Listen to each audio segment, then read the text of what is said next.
ये साल भारत के लिए बहुत महत्वपूर्ण है क्योंकि भारत G20 की प्रेसिडेंसी होल्ड कर रहा है और इस साल समिट ऑर्गेनाइज करेगा सितंबर में। हमारे साथ G20 के चीफ कोऑर्डिनेटर हर्षवर्धन श्रृंगला हैं यहाँ पे। हर्षवर्धन जी, हमसे बात करने के लिए बहुत शुक्रिया। पहला सवाल ये है कि इस वक्त जो पूरी दुनिया एक फ्लक्स में है, यूक्रेन में कॉन्फ्लिक्ट चल रही है, उसके चलते भारत के लिए जो G20 की प्रेसिडेंसी है वो कितनी महत्वपूर्ण है? क्या ये एक बड़ा चैलेंज है ऑर्गेनाइज करना और उसके साथ भारत के लिए एक अपॉर्चुनिटी भी है? आप सही कह रहे हैं कि आज की जो अंतर्राष्ट्रीय स्थिति है इसमें काफ़ी चुनौतियां हैं। कोविड महामारी हुई है, यूक्रेन का कॉन्फ्लिक्ट अभी भी चल रहा है। इसके नतीजे मतलब ये देशों जो यूरोप में हैं सिर्फ इनके ऊपर नहीं है, पर जितने भी डेवलपिंग कंट्रीज़ हैं, जो विकासशील देश हैं, उनके ऊपर काफ़ी असर हो रहा है। तो आप देख रहे हैं कि महंगाई बढ़ रही है, अनाज और एनर्जी के प्राइसेस भी बढ़ रहे हैं।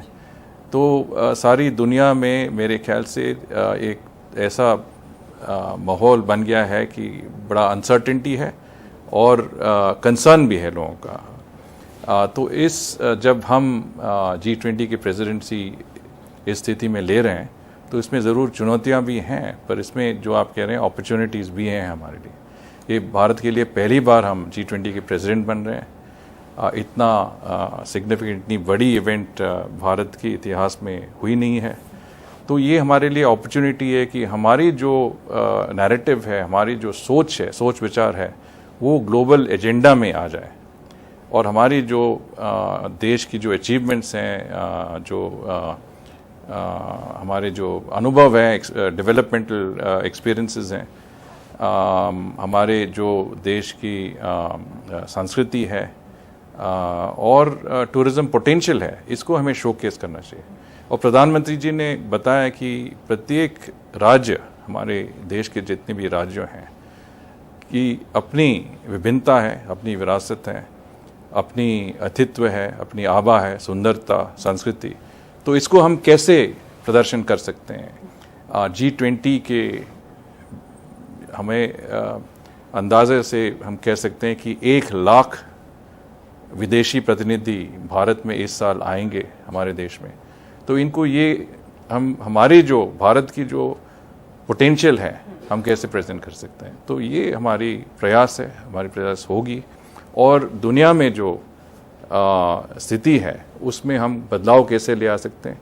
और अब अगर देखें तो भारत एक देश है जो कि G7 मीटिंग्स में भी शामिल हैं और जो कि SCO और ब्रिक्स में भी शामिल हैं। तो हम एक देश हैं जो बात कर सकते हैं विकसित देशों के साथ, विकासशील देशों के साथ, रशिया के साथ। तो हमारी जो अभी आप कह सकते हैं स्टेटस है, इससे दुनिया में हम बदलाव, अगर एक देश है जो बदलाव ले आ सकता है, ये भारत ही है। लेकिन इतना जो बड़ा इवेंट है उसको ऑर्गेनाइज करने में भी बहुत चैलेंजेस, चुनौतियां आती हैं। उसके बारे में थोड़ा बताइए, किस तरह से प्रेपरेशन चल रही है और स्पेशली जो सितंबर में समिट होगी उसके लिए दिल्ली कैसे तैयार हो रहा है?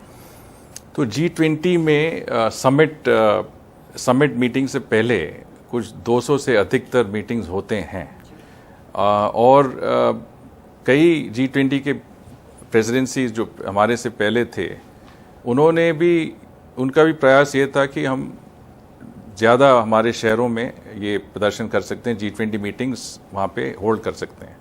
तो इंडोनेशिया ने 25 शहरों में किया, चीन ने 14 शहरों में किया, हम 56 शहरों में कर रहे हैं। हमारे प्रत्येक राज्य और यूनियन टेरिटरी में हम एक G20 मीटिंग ज़रूर करेंगे।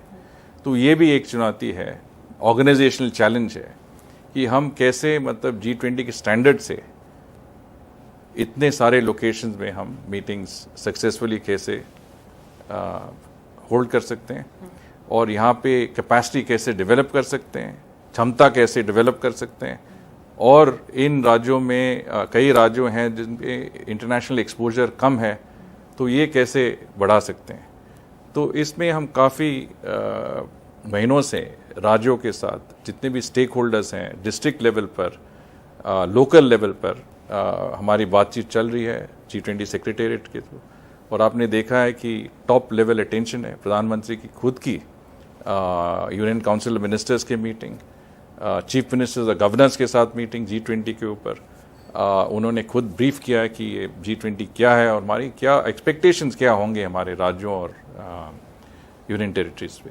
तो इस प्रयास में हम लगे हुए हैं। अभी 20 मीटिंग्स तो हो ही गए हैं G20 के हमारे देशों में, विभिन्न मतलब रीजन्स में, और ये मीटिंग्स मेरे ख्याल से बड़े अच्छे मतलब सफल रहे हैं। भारत की जो best cultural, tourism, developmental potential present करने के लिए ये बहुत ही अच्छा अवसर हुआ है। और ये मीटिंग्स जो फीडबैक हमें मिली है विदेशी प्रतिनिधियों से, ये है कि ऐसा मतलब स्वागत, ऐसा कॉन्फ्रेंसिंग फैसिलिटीज़, ऐसे मतलब एनवायरनमेंट इन्होंने कभी देखा नहीं है। तो ये बड़ा यूनिक प्रदर्शन हुआ है भारत का, और दुनिया में हम कह रहे हैं कि एक हम ऐसा रेपुटेशन है हमारा कि हम अभी कभी मतलब ऐसा हुआ नहीं है हमारे इतिहास में। एक आखिरी सवाल आपसे पूछना चाहूंगी कि G20 का जो एजेंडा होता है वो किस तरह से डिसाइड किया जाता है? क्या उसमें होस्ट कंट्री एक बहुत बड़ा रोल प्ले करती है? तो हमारे लिए ये ज़रूर आप कह सकते हैं कि एक अपॉर्चुनिटी है कि हमारे जो नैरेटिव है ग्लोबल एजेंडा पे प्रदर्शन करें। और G20 के जो भी प्रेसिडेंट होते हैं वो प्रेरोगेटिव उनके ऊपर है कि जो एजेंडा है वो इनिशिएट कर सकते हैं, पर जितने भी निर्णय होते हैं, डिसीजंस होते हैं G20 प्रोसेस से, ये सभी कंसेंसस बेस्ड हैं। तो हमारी प्रयास यही रहेगी कि हर एक हमारे G20 के पार्टनर्स, इंटरलोक्यूटर्स के साथ कोऑपरेटिव, कोलैबोरेटिव अप्रोच से हम मीटिंग्स करें, और जो आउटकम्स हम चाहते हैं और दुनिया जो चाहती है वो ज़रूर हम उसमें हम ले आने के लिए ज़रूर सफल होंगे। हर्षवर्धन जी, हमसे बात करने के लिए बहुत शुक्रिया। धन्यवाद जी।